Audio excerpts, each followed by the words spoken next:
Fake ఎన్కౌంటర్లు ఏదైనా తప్పే దాన్ని మేము తీవ్రంగా ఖండిస్తున్నాం. కేసీఆర్ గారు కూడా ఎప్పుడు కూడా వీటిని ఒప్పుకోలేదు.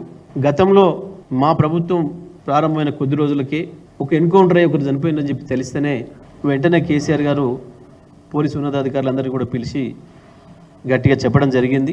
నిజంగా ఒకవేళ అవతల వైపు నుంచి కాల్పులు జరిగి మీకు ప్రమాదం వచ్చిందనుకుంటే తప్ప ఏ పరిస్థితులలో కూడా ఎన్కౌంటర్ అనేది జరగడానికి వీల్లేదు.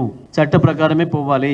వాళ్ళు ఎవరైనా సరే చట్ట వ్యతిరేకంగా పనిచేస్తున్నారు అని మీరు అనుకున్నప్పుడు చట్టం పరిధిలో మీకున్న అధికారాలను వినియోగించండి, వాళ్ళని కోర్టులో ప్రవేశపెట్టండి.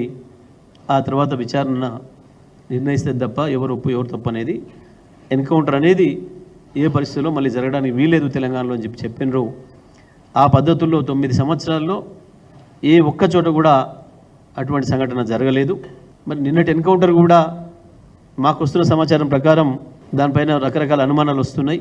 ఆదివాసీ హక్కుల సంఘాలకు సంబంధించిన మిత్రులు కూడా వచ్చి మా దగ్గర రిప్రజెంటేషన్ ఇచ్చినారు. ఎక్కువగా మా ఆదివాసీలను అణచేస్తున్నారు, ఈ పేరు మీద చంపేస్తున్నారు, దీనిపైన కూడా మాకు అనుమానాలు ఉన్నాయని చెప్పి వారు ఏదో మేము కోర్టులో వేసినామన్న మాట కూడా చెప్పినారు. ఎట్టి పరిస్థితులలో ఎన్కౌంటర్లు ఫేక్ అయితే తప్పకుండా అధికారులపైన చర్యలు తీసుకోవాల్సిన అవసరం ఉంటుంది.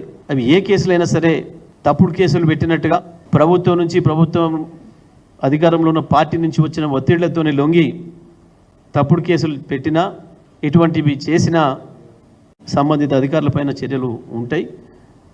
మేము ఫేక్ ఎన్కౌంటర్లు తప్పకుండా ఖండిస్తాం, అందులో సందేహం ఏం లేదు. నిన్నటి ఎన్కౌంటర్ తప్పుడు ఇప్పుడు ఈ రాష్ట్రంలో ఈ ప్రభుత్వం వచ్చిన తర్వాత ఇప్పటికి 14 మంది పైన చనిపోయినట్టున్నారు ఎన్కౌంటర్లలో.